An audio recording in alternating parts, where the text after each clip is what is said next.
वेळापूरच्या पुढे ठाकूरबुवा संधीजवळ ज्ञानोबा माऊलींच्या पालखीचं गोल रिंगण पार पडलं। मोठ्या उत्साहात वारकरी या रिंगणामध्ये सहभागी झाले। हरिनामाच्या गजरानं परिसर दुमदुमून गेला होता। ही दृश्य आपण या रिंगणाची पाहतोय सध्या। ज्ञानोबांच्या पालखीचं हे गोल रिंगण पार पडलं।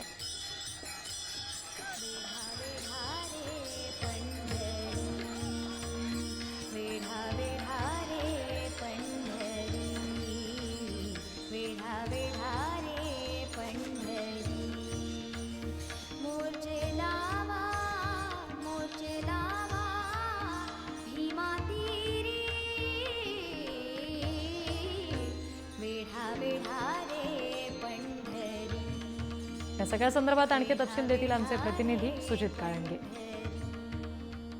रामकृष्ण मंडळी संत ज्ञानेश्वर महाराजांच्या पालखीचं गोल रिंगण आज ठाकूरबुवांची समाधी या ठिकाणी संपन्न झालेलं आहे। संत ज्ञानेश्वर महाराजांच्या पालखीचं सकाळी वेळापूर या ठिकाणावरून प्रस्थान झालं होतं। पुढं आता ठाकूरबुवांची समाधी या ठिकाणी हे गोल रिंगण जे आहे ते संपन्न झालेलं आहे। पुढं ही पालखी जी आहे ती भंडी शेगाव या ठिकाणी निघालेली आहे आणि संत ज्ञानेश्वर महाराजांच्या पालखीचं असणारं हे जे गोल रिंगण आहे त्या गोल रिंगणाला एक विशिष्ट सन्मान आहे, विशिष्ट मान आहे। त्यामुळे वारकरी वर्ग जो आहे तो प्रत्येक वर्षी या ठिकाणी मोठ्या संख्येने उपस्थित राहत असतो। अगदी आस्थेनं, निष्ठेनं, श्रद्धेनं ही जी वारी चालू आहे त्या वारीच्या टप्प्यावरचा सगळ्यात महत्त्वाचा जर भाग कोणता असेल तर तो वारी हा असतो। म्हणून रिंगण हा असतो आणि म्हणून वारीच्या टप्प्यावरचा रिंगण नावाचा महत्त्वाचा भाग पाहण्यासाठी ज्यावेळी दोन अश्व धावतात त्यावेळी दोन अश्व धावल्यानंतर ते दोन अश्वाच्या पायाखालची माती या ठिकाणी आपल्या कपाळाला लावण्यासाठी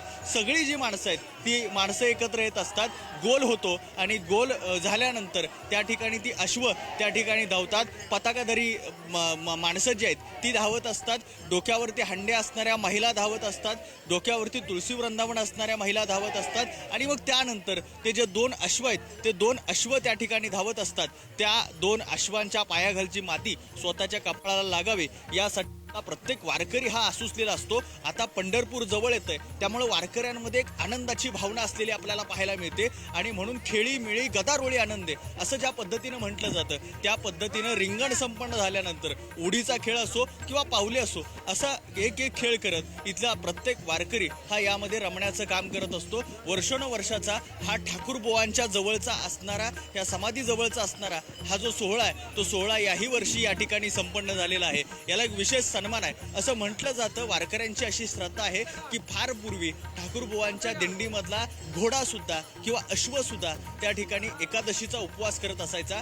अर्थात हा परंपरेचा, भक्तीचा, आनंदाचा जो सोहळा आहे तो सोहळा याही वर्षी या ठिकाणी संपन्न झालेला आपल्याला पाहायला मिळतोय। ठाकूरबुवांच्या समाधीजवळची आरती आणि त्यानंतरचं होणारं हे जे रिंगण आहे ते रिंगण अत्यंत महत्त्वाचं मानलं जातं। या रिंगणाला एक विशेष परंपरा आहे। ही परंपरा आजही वारकऱ्यांनी या ठिकाणी जपलेली आपल्याला पाहायला मिळते आहे। म्हणूनच की काय वर्षानुवर्षाच्या या सोहळ्याला प्रत्येक वर्षी जो मान असतो तो मान आणि तो सन्मान आज याही ठिकाणी संपन्न झालेला आपल्याला पाहायला मिळतो।